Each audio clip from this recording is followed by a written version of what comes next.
In chapter 4, we will now talk about the custom-based market matrix based on transactional data, which comes from customer databases.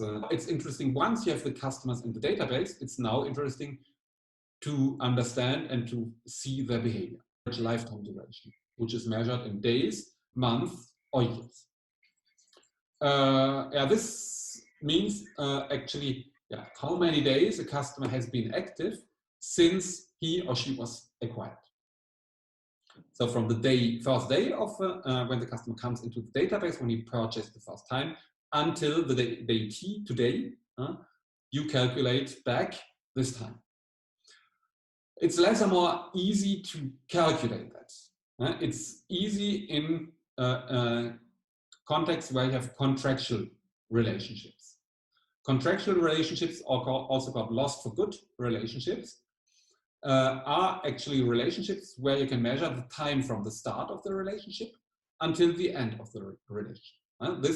The example would be, for example, a mobile phone contract. Or an internet or Netflix subscription. You can see that on the left side. On the left side, you can see here the buyers. You know the entry date when the person took the subscription to internet. And you know, if he takes it for 1 or 2 years, you know exactly when he probably will stop the relationship. For example, if customer 1 took it, for example, in 2018, he will stay 2 years until 2020. January 2018 until January 2020. The second customer is coming later. He took it, for example, in March 2018. And he will stay until March 2020. And so on. Here you have one customer who will even stay longer. And you have one customer who took, for example, only a prepaid subscription for 1 month. He only stayed 1 month. But what is important is that you know when the customer comes into the database and when the customer does not come into the exit from the database. Because you know exactly the subscription time for this contract. What is more problematic is the non-contractual relationships, or always a share market, where in this context we don't know, we know the first purchase, so the customer comes into the database, so we know when he was acquired. But we don't know, that if I put there a question mark, we don't know when the customer stops buying. Where the customer is active at a given point is unknown. This is actually the case of grocery purchase. So you can see, so again, we can take our framework.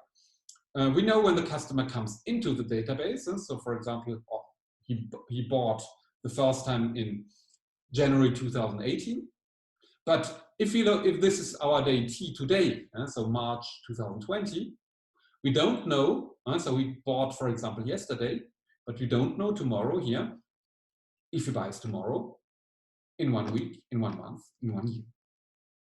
So if this is the case for all these customers, so you can see, for example, the interesting case is this one. Buyer 4, he did not buy for, let's say, 1 year. So it's probably what we call an inactive or dormant customer.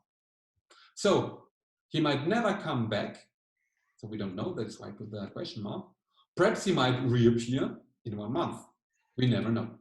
And that's the case of grocery. If you take the example of you're in this bachelor studies. Next year, you might enroll into in a master with mobility.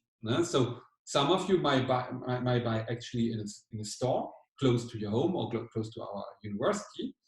But next year you might travel to one of the exchange destinations. So for a couple of months or almost 1 year, if you include the internship, you will not buy anymore. And so you would be typical buyer 4.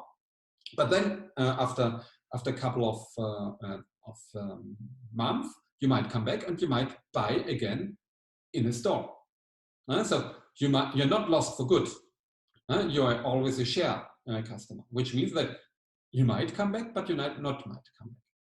Whereas in the lost for good or contractual relationship, we exactly know due to the contract if you come back.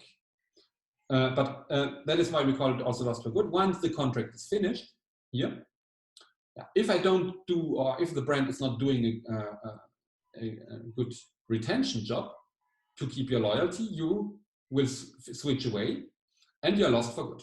Then you will enroll into other contracts for another 2 years. And so for me, you're lost as a brand. But this is not the case in non-contractual relationships or always a share market where effectively you might come back or not. And so this is important to understand. So we have 2 types of relationships, contractual lost for good markets or non-contractual always a share markets. And the implications for marketing or CRM are different. For lost for good, we know exactly when we can do or should do retention. So we should naturally work on satisfaction all the time, but we should above all pay attention a couple of months before the relationship stops. We should pay attention and, for example, contact the customer in order to convince him or her to lengthen the contract, to re-enroll after the 2 years period into a new subscription. So we try to reconvert the customer into a new loyal customer. And so as we know the dates of when the customer will go out of the database, we can do it at a given time before this date. In the non-contractual context, we don't know that, so we have to pay attention all the time to the satisfaction of the customers and to make them loyal. And so we cannot say, okay, the customer is now leaving in 2 months. We don't know. So the only thing is what we can do is that continuously, for example, with the loyalty program, we try to give incentives to convince the customer to stay loyal with the brand. So this is important to understand. So customer relationships are different according to contractual or non-contractual context.